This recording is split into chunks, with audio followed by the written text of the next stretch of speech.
एक समय की बात है। एक नौजवान बेटा और उसका बूढ़ा बाप घर से बाहर टहलने निकलते हैं। वे टहलते हुए बातें करते हैं और मौसम का आनंद उठाते हैं। तभी बेटे को वहां एक रेस्टोरेंट दिखता है तो वह पिता से कहता है कि चलिए पिताजी, हम रेस्टोरेंट चलकर खाना खाते हैं। दोनों रेस्टोरेंट जाते हैं और खाना ऑर्डर करते हैं। पिता और बेटा खाना खाते हुए बातें करते हैं। पिता कहता है कि बेटा, क्या तुम्हें पता है, जब तुम छोटे थे तो तुम और तुम्हारी माँ यहाँ अक्सर खाना खाने आते थे।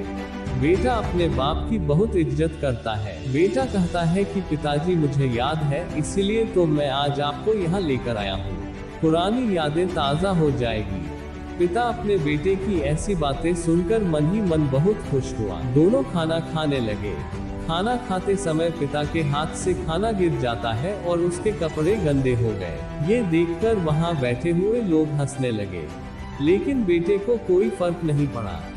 दोनों आराम से अपने खाने का आनंद लेते हैं। जब दोनों का खाना पूरा हुआ तो बेटा बड़े आदर के साथ पिता का हाथ पकड़ता है और उन्हें वॉशरूम में ले जाता है। तो फिर से रेस्टोरेंट के सारे लोग उन्हें देखकर हंसने लगते हैं। बेटे को कोई फर्क नहीं पड़ा। वॉशरूम में जाकर वह पिता के कपड़ों में लगे दाग धब्बे साफ करता है और उन्हें हाथ पकड़कर बाहर लाता है। वे दोनों अपना बिल मैनेजर को देते हैं और जाने लगते हैं। तभी मैनेजर बेटे को कहता है कि साहब, आप यहाँ कुछ भूल रहे हो। बेटा कहता है कि नहीं तो मैं कुछ नहीं भूल रहा हूँ। मैनेजर कहता है कि साहब, आप यहाँ इन लोगों के लिए एक सीख छोड़कर जा रहे हो कि कभी भी बूढ़े माता पिता के लिए शर्मिंदगी महसूस नहीं करनी चाहिए और हमेशा उनका सहारा बनाना चाहिए।